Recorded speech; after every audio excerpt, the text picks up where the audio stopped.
11 bahay nasira sa pananalasa ng buhawi sa Lawag City. Sundan sa report.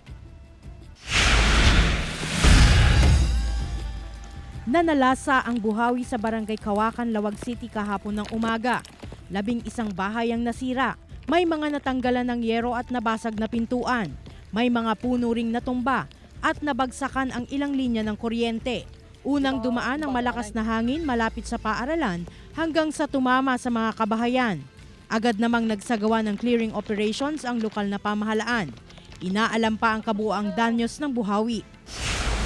Nasira naman ang 3 kubo sa Barangay Estancia, Pasukin, Ilocos Norte dahil sa pananalasa ng ipo-ipo bandang alas 3 ng hapon noong Martes sa gilid ng dagat. Ayon sa mga residente, galing sa dagat ang malakas na hangin at tumama sa mga paupahang kubo. May mga nadaga ng individual sa natumbang kubo pero wala namang nasugatan.